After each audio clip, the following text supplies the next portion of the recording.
Welcome to Politically Basic. I'm your host, Kyle Campbell. We're breaking down the basics of all political issues and current political events so that you get to decide. Coming to you from the largest policy conference in the country in Washington, D.C. I'm so glad to have on the show with me today everyone's favorite person in D.C., Paul Teller. Wish that were true. He is the Executive Vice President of Advancing American Freedom, which is former Vice President Mike Pence's organization. Paul previously served under President Trump as Special Assistant to the President for Legislative Affairs, as well as Director of Strategic Affairs for Vice President Mike Pence. He's also been Chief of Staff for Texas Senator Ted Cruz and Executive Director of the House of Representatives Republican Study Committee. Yes, you are everyone's favorite person, and I think you're just going to have to deal with it. We like you so much, and thanks for coming on the show. I must just owe a lot of people money. It's the only explanation. So, well, thank you. People don't worry about that in D.C. anymore, didn't you hear? Yeah, I guess that's true. Money doesn't have any value. Let your debts fly. Yeah, that's a fair point. That's a fair point. Well, listen, we're about a month and a half out from quite a wild ride of a presidential election. You're with former Vice President Mike Pence over at his excellent organization, AAF, doing great work on policies and advising all political leadership in the country. So you guys have a really amazing organization and role going forward. Give it to us, Paul. What do you think? Give us your takeaways on this election season. I mean, we're excited. We really are. I mean, it's an opportunity to advance American freedom, as the name implies in our organization, right? If you're going to advance freedom, not really going to happen under Kamala Harris, right? Not happening under Chuck Schumer, under Hakeem Jeffries, or other leaders that would have been empowered, had Democrats won. But that wasn't the case. We're thrilled. We have a lot of allies, House, Senate, and the White House, and we're just really excited to kind of push on what we would call, I guess, a kind of a traditional, constitutional, faith-based conservative lane. And we have a lot of folks who agree with us on that. So we're going to push that lane. Good. I can feel the excitement. Yeah. I can feel the joy. That's where it went. Yeah. No, exactly right. Exactly right. You have the joy. We do feel joy. Yeah. We do feel joy for it. Look, it's a resurgence of America, right? You can almost feel it in your veins, right? America's back. In fact, we've even heard that from some allies, particularly overseas, saying and some are saying it out of the corner of their mouth. I can't say it publicly, but wow, do we love that America is going to be strong again. And when America is strong, the world is safer, the world is freer. So a lot of folks, not just in this country, but worldwide, are excited. Yeah. And you particularly have had such special and unique experience having been in the Trump administration and been with Mike Pence and now working with him again in this organization to continue advancing those policies and that wisdom really that you guys got and that Trump talked about even in the campaign. He seemed to be very open to making changes based on the experience the first time around. So I have so many questions for you because you've been there, you've been through it all. Yeah, I was a January to January person, all 4 years in the Trump-Pence administration. So great, tremendous honor. Yeah. Frankly, missed it every day since then. Would walk past the White House, drive past, and you look at it, and it's like, you think of who's in there and just the damage they have done to America. But now it's happier to walk past the White House because you know what's about to happen. Absolutely. Well, being with Mike Pence for so many years through this, maybe you can share with our listeners a little bit about what he's thinking, how he's feeling, what his takeaway, because I think people are highly interested in how he thought about this election season and the results. Yeah, absolutely. Well, first of all, again, I've been with Mike Pence on and off since, believe it or not, 2000, 2001. Yeah. So we're going way back. It's where it's why the gray hairs are coming in. It's been a while. I don't see it, Paul. Well, maybe it's good lighting you've got here, so thank you so much.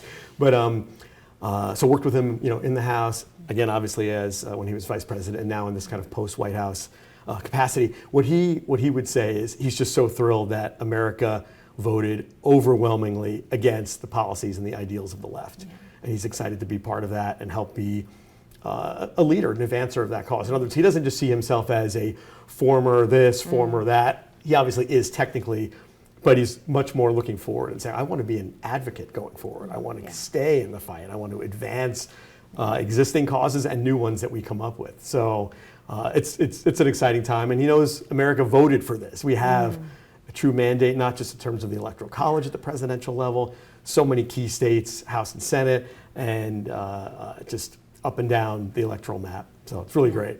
It's so encouraging to hear that that's his position and his stance. You know, I think a lot of people could understand why he was trying to stay out of specifically the presidential vote, because he got asked about it so much. Everyone was dying to know, and of course, you know, that certain people tried to make a story out of it. But I have really seen since Election Day just a lot of positivity coming from him, and now through you, about what has happened. Yeah, we're really trying to be as helpful as possible. You know, the goal is never to wake up and say, you know, who can we annoy today? Not at all. And if we are doing that, please tell me, and we'll back up, reverse course. But no, again, the idea is to advance freedom, advance conservatism. And look, sometimes, ideally, that means pushing a piece of legislation, advancing a certain issue, a cause, things like that. At times, it might mean, you know, opposing something or a certain bill or amendment or cause. But always in a helpful way, always trying to make the best of America, advance conservatism, the fights we've always had as a conservative movement. Now we have a chance to restore those fights and earn some wins. So it's going to be inspiring. That's really what it's about and what it should be about. So I love hearing that that's where you guys are. So let's talk about AAF and how you guys are going to advance those policies. What are you focusing on? You have very strategic plans. They are very pro-America and America first still.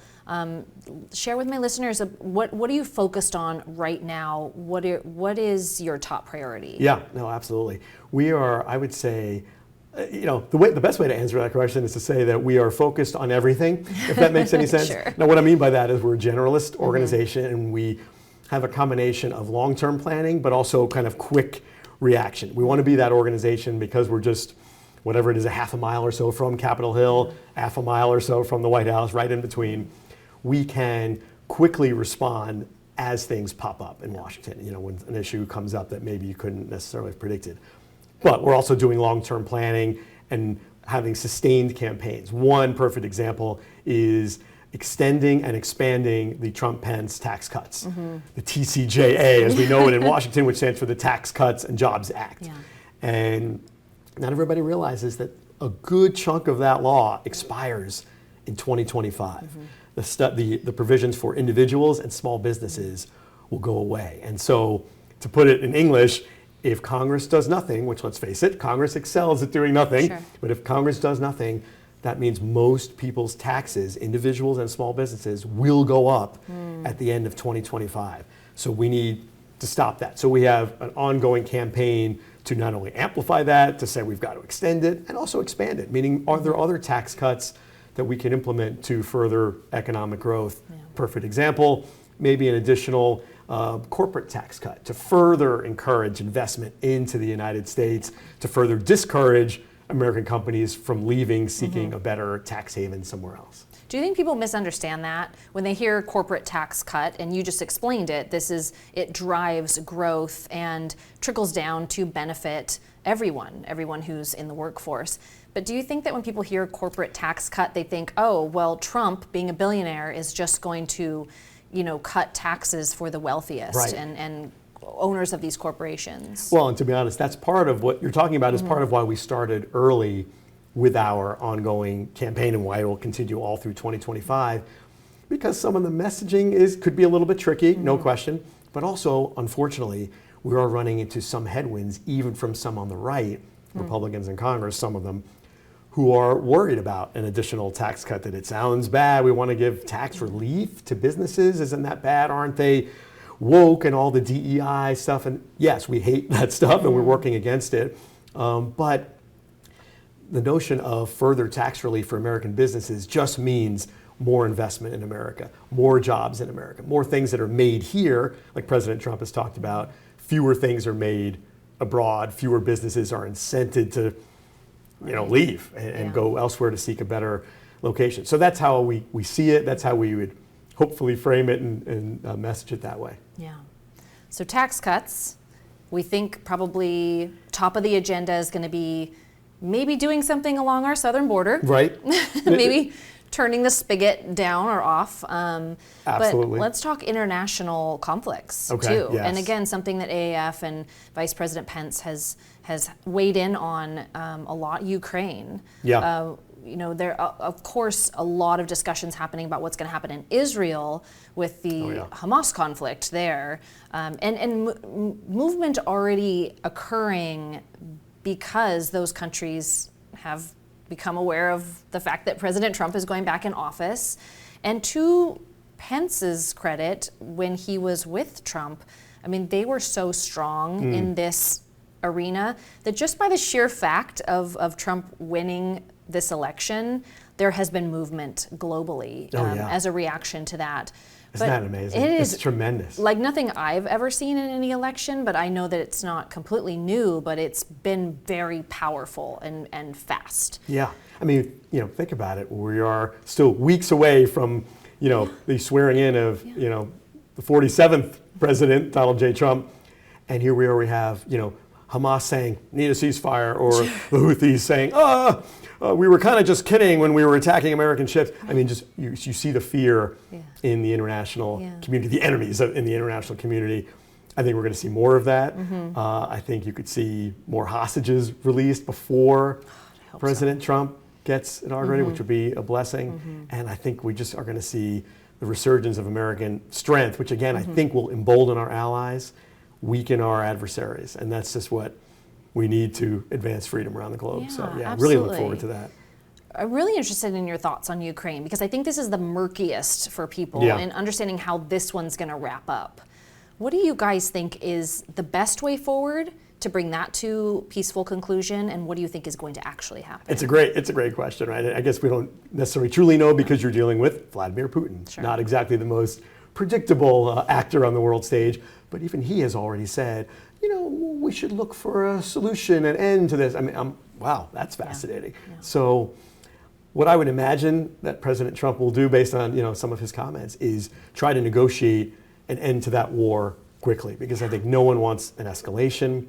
No one wants to really keep spending more money there if we don't have to. If we do have to, fine. And I think President Trump would, but the idea would be to negotiate some sort of end, but not just a negotiated settlement where Ukraine just kind of gets to keep what it has and it gives away what it already lost. There has to be some return of territory, property, other things. Tremendous number of Ukrainian hostages in Russia. God knows what's happening to them. Pray for them every day. So there has to be a resolution there. So there are matters. It's more than just kind of let's stop. Right. It's how do we actually return to how things were previously. Wow, what a mess. Yeah. So and I do think sometimes, very complicated. Sometimes people who do not work in politics or this arena every day just think that these issues are going to kind of magically resolve just by the mere fact that there is new leadership. There's a new sheriff in town, and it's causing some waves and people are reacting, but this is going to take time. It's going to take a lot of time to And you're also raising a great unwind. point of like how much of foreign policy is not necessarily what the treaties say, what the law is, but it's personality. It's what is said from behind a microphone at a podium in Washington or a podium at an international capital. Those things can mean so much more and have so much more impact than what's the written word, as opposed to maybe certain domestic policies where it depends what's written, like what is on paper. Sure. Personality maybe matters less, but that's why I think it's so important we have a strong American president again, who can show the world that America is back. And a strong country. Yeah. A country on solid footing. So obviously the biggest issue in this election was the economy. Yeah. It has been pretty bad and going in a bad direction. Yeah. And of course that's going to affect Americans and how they're going to vote. Now, the left got that wrong. They tried to elevate another issue and really try to convince people that, no, you really do care more about this than you care about paying your bills and filling your gas tank and taxes and all of that. And it didn't fly. But it's important to talk about the economy. We just talked about taxes. You just wrote an op-ed in the Daily Caller about government spending, which is out of control. We're about to tip over from $35 trillion of debt to 36. Yeah. If it hasn't I already. think it may have already it happened, probably yes. did already Yeah. happen. It's absolutely enormous. Can we keep going? What's the solution to address it? And what do you think this administration will do in that regard? Well, that's the thing. I think there's an emerging consensus, certainly on the right, that it's unsustainable. Mm-hmm. Now, you may say, well, wait, like, wasn't there already a consensus on the right that it's unsustainable? I wish. We haven't really seen that, right? We've seen, I've been privileged to work, with Republican majorities, Republican minorities, et cetera, et cetera. Unfortunately, many Republicans like to spend money. They just do. They like to vote for bills that increase spending over the previous year. Doesn't always match the campaign rhetoric that they put forward, but I really think we're going to see a change now. I think we're at that tipping point where even some of those bigger spending Republicans are starting to say, it's now just unconscionable to keep that level of debt going. Because when you have that debt, that means you have interest payments. And last I checked, the 3 top spending items in the federal budget right now, Medicare, Social Security, and interest. And just think about that, right? Medicare, Social Security, and interest. So, Well, they're all a disaster. yeah, and they're right. They each have their own problems and reasons, but the third item should be interest know. above the national And where does security. it go? Somebody was asking us this the other day. Where does the interest go?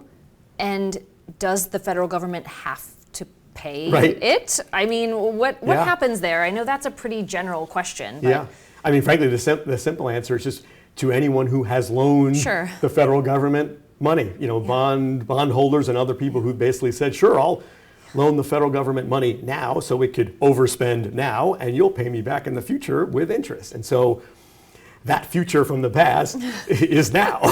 So the bills are coming due, and as you know, and it has just to be compounds. paid. It Yeah. has to be paid. Right. The government cannot default on its debt. Right, never has, and that's what could be scary if we get to a point where in any given month, the federal government looks at its veritable checkbook and says, oh my God, I only have X in the checkbook, but I need to pay X plus 10 to the people who I owe money to. That'll be really scary if that happens. We hope it never happens, because that is a true fiscal crisis, but hasn't happened so far. We're going to hope it doesn't happen, and we got to get hold on it soon. Absolutely. We have been sort of on a spending tear in this country in a lot of different ways. Again, we just saw this happen politically in a presidential election. Kamala Harris's campaign said they raised $1 billion. Now, there are some people who don't buy it. Okay.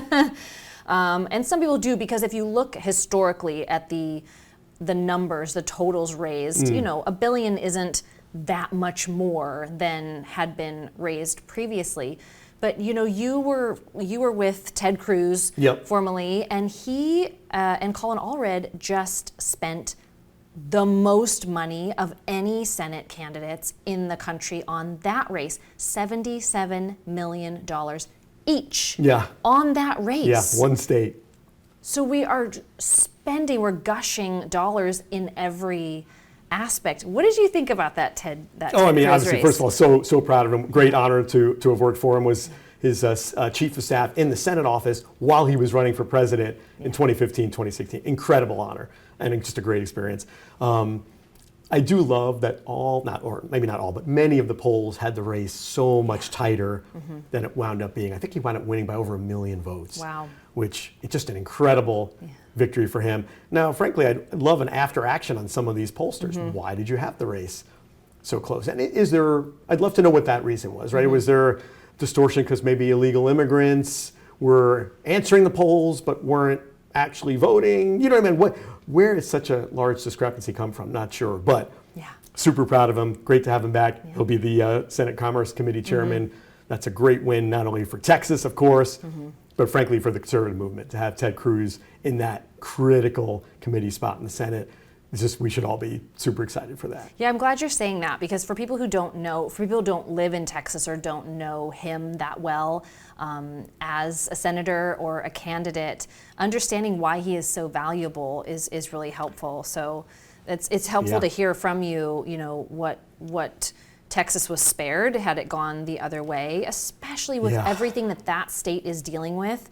And I think that, we're not really technically looking at it as a battleground, But I think in another, maybe midterms in the next presidential election, it's definitely looking like we might start viewing it through that lens. Yeah, and we shouldn't be asleep at the switch for Texas, right? Because again, sadly, even for the time being, illegal immigrants are still pouring into the country. Yeah. A huge entry point is Texas, which means many are settling in Texas. Many move through Texas to other places, but many are settling there. So presumably many of them would somehow, if they could vote, would be voting Democrat for hopefully the obvious reasons. But we have to get away from that. We have to shut the door to the illegal immigrants coming in through Texas and elsewhere. And that maybe will make Texas seem, or actually be, a little less blue or purple. But I think for now, it stays a red state. Absolutely. Solid red. Yeah. Yeah. Yeah, we're It's excited. interesting looking at the border counties too. The border Isn't that counties incredible? that really went red hard. Yeah. Hard to the right, and such a referendum on the Biden-Harris administration, who was, again, trying to convince the nation that there was not a border crisis. And clearly the people who were living it day in and day out, and their safety, their businesses, their families being affected, financially, everything, they said, excuse me. Well, that's what's amazing. That's a thread, and you've brought up a few points throughout today. If there was a thread through the Democratic kind of playbook, it's, hey, voters, don't believe your eyes, right? Like, don't believe what you're experiencing, what you're seeing, what you're feeling, what your family is feeling, what your friends are feeling, your community. Don't worry about it. Trust us. Listen to us. It's not really as bad as you may think it is. It's not really happening in such a wide scale that you think it is. Don't worry about it. And those counties, like you said, in Texas along the border said, no, we're the ones living this. Right. Not you, Mr. and Mrs. Media Personality in Washington, D.C. in a studio that's comfortably warm and well lit. We've got people walking across our properties here at ranches, in the southern border, those border towns. People harming our daughters, people sitting in our schools, taking our resources. Yeah. So it's very real for them, and they voted accordingly. Absolutely. And those stories are important to listen to, and the mainstream media is not going to report on them and share them in the ways that they should. And so I hope everyone is taking any opportunity to hear directly from the people who do live on our southern border in the United States and what they are going through, because it's really harrowing when you hear these stories, and I think it's an important perspective to listen to right now. Well, and that's the thing. That's something we're trying to do more at Advancing American Freedom too. Mike Pence is fantastic at this. Yes. We as staffers are trying to get better, but humanizing all of the issues. We're even doing it on the tax issue, which you may say, wait a minute, humanizing the tax issue? Isn't that all about numbers and rates and brackets? Sure, that's part of the issue. But in our messaging, some of the ads we've run across the country, we just interviewed and highlighted individual small business owners, just individual citizens saying, if my taxes go up, that's going to hurt. I'm going to have to fire people. Or when my taxes went down under President Trump, Vice President Pence, I was able to expand my business, to do more. I was able to grow in ways that I couldn't have grown without that extra revenue back in my pocket. Human beings, and same thing with the immigration issue, that this is not something that's technical on a piece of paper. This is real people in their real lives, in their real homes, real communities. Yeah. And on the thread of reality, I want to ask you about one of the issues that just absolutely skyrocketed in terms of awareness, discussion, and really fear-based rhetoric that we saw in this election season, which was the pro-life versus pro-abortion. I won't even call it pro-choice, just pro-abortion movement. And now, of course, Vice President Pence has always been just one of the strongest, most outspoken advocates, consistent on the the pro-life side. When I was blessed to interview him, he was my very first guest on Politically Basic, and will always be grateful for that. He made a very reasoned and logical argument for restrictions that we should have on abortion in this nation. Now we have seen the narrative just go so far to the edges, and really a lot of intention behind terrifying people that women that they will die if they are denied access to an abortion, which is not the reality. You can legally obtain an abortion if your life is at risk or your health is at risk in any state in this nation. So Harris lost the election, but it doesn't mean that this discussion just evaporates, Right. and we have to, not that anybody wants to talk about this. I think this is another issue. We don't want to sit down and like talk about it necessarily. What do you think is going to happen with regard to the issue of abortion going forward now that it's a Trump presidency and administration? He has tapped RFK Jr. to lead HHS. Some have really spoken out against that, including Vice President Pence and others who run pro-life organizations and Right. advocate for life, that, hey, this guy is really, really to the left on the life issue. What are you guys thinking, and how are you going to continue advocating for life? As you alluded to, we won't be stopping. Yeah. We're consistently pro-life. Vice President Pence, consistently pro-life. That doesn't change based on elections, candidates, trends. We want to keep going on that issue to the point where preserving American life is really at the center of American law. That's his goal, our goal. There's more work to be done, and I guess what we wish, and we will continue to push, is that more on the right went on offense. I think that's maybe what we were missing in this campaign season, that many, unfortunately, were kind of hiding, cowering a little bit. Don't hurt me, don't bring up that issue, please.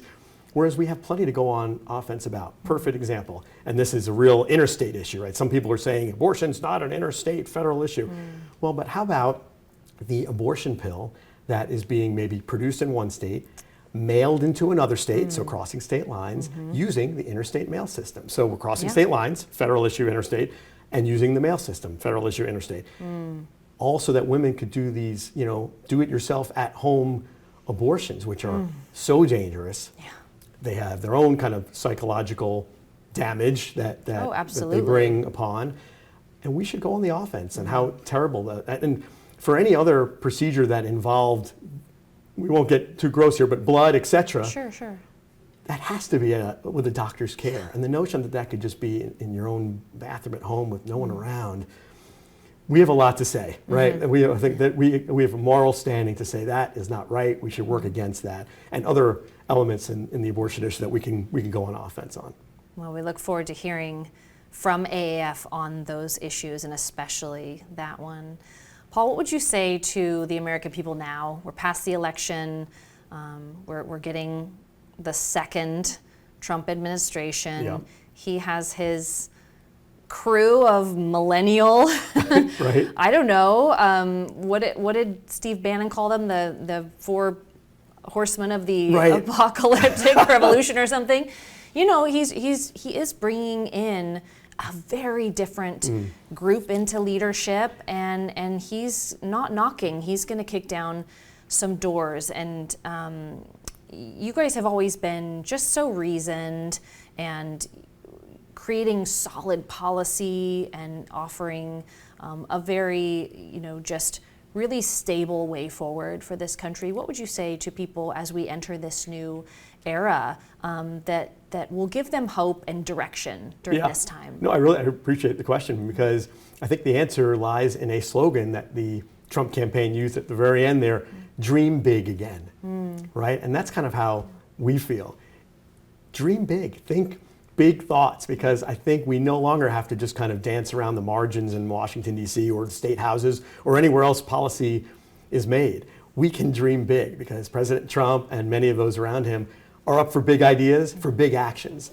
They maybe took lessons from the first administration, Trump 45, that, you don't really have a lot of time. 4 years may seem like a lot, but you have so many headwinds against you from the left, certainly, but even from the right. Academia, the media, you name it, entertainment, etc. You just got to jump in and get going. So I think that's the perspective they're going to take. We would love to amplify that and come up with big, bold ideas that are doable, achievable, but still big, bold, and ready to go.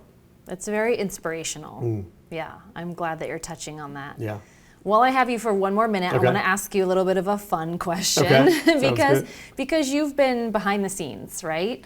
You were in the White House, and I think that what people really want to know is, what didn't we see? So do you have a favorite anecdote or story, or funniest moment, or something that happened while you had your time in the Trump administration in the White House? There's definitely there's definitely many. I guess one trend that I would bring up is I wish people realize that President Trump is genuinely interested in the opinions of others. I think a lot of people feel like he just kind of comes up with stuff late at night and just kind of tweets out, and that's it. He really does enjoy hearing different opinions. In fact, he almost appreciates when there's disagreement in a room around him and kind of plays people off each other and listens. I think that's actually very good for policy making. And in terms of a funny moment, again, maybe several, and this may have gotten, I'm sure someone else have told this story, but he used to love to kind of fun scare people in the Oval Office because there's this button that like sits on the desk. And he would like pretend that he's getting angry, and he like goes like this to the button, and he actually does press the button, and everyone's like, ah. What that button is, it calls like an assistant to bring a soda. So, but to watch people's face when they think like he's literally like doing something with nuclear weapons or something like that. So it's, how funny. It's an enjoyable moment that he likes to bring some levity to, those kind of meetings. He seems like he definitely was able to hold firm to his sense of humor through everything that has happened. It's hard to do, right? Well, especially, lately, he's gone through a lot. Truly, almost dying. Yeah. And so when you see those moments of levity or just where he can relax and be human, I think it boosts everyone else's morale and energy level around him too. That like they didn't break him, right? Yeah, he's not broken. Right. Exactly. Right. People say like, if he can get shot and bounce back up and keep fighting, maybe I could do the same without getting shot. Right. So it is inspirational, no question. Yeah. Well, if people want to know more about advancing American freedom, they want to see, you guys have position papers, you have policy papers, you have resources on your website. Where can they go see all of that? Yeah, absolutely. The website is advancingamericanfreedom.com. You can hit it there. Hit us, of course, on Twitter @AmericanFreedom is our handle there, and we'd love to hear from you, get your ideas, and collaborate. Amazing. Paul, you're my favorite. You're so fun. Glad to be with you. I appreciate it. I loved the time. Great opportunity. Thank you. Loved hearing from you and just the insights from your experience, but also about all the great work that AAF has been doing and will continue to do and offer to political leadership going forward. So it's really wonderful. Yeah, just the beginning in a lot of ways. So thank you. I hope you'll come back on the show. 100%. Okay. Be careful what you ask for. Okay, we're going to do it. Love it. Thank you. Thanks, Paul. And thank you all for joining us on this special episode of Politically Basic, coming to you straight from DC. We'll continue breaking down the basics so you get to decide. Be sure to check us out at politicallybasic.com and follow us @politicallybasic so you don't miss an episode. We'll see you next time.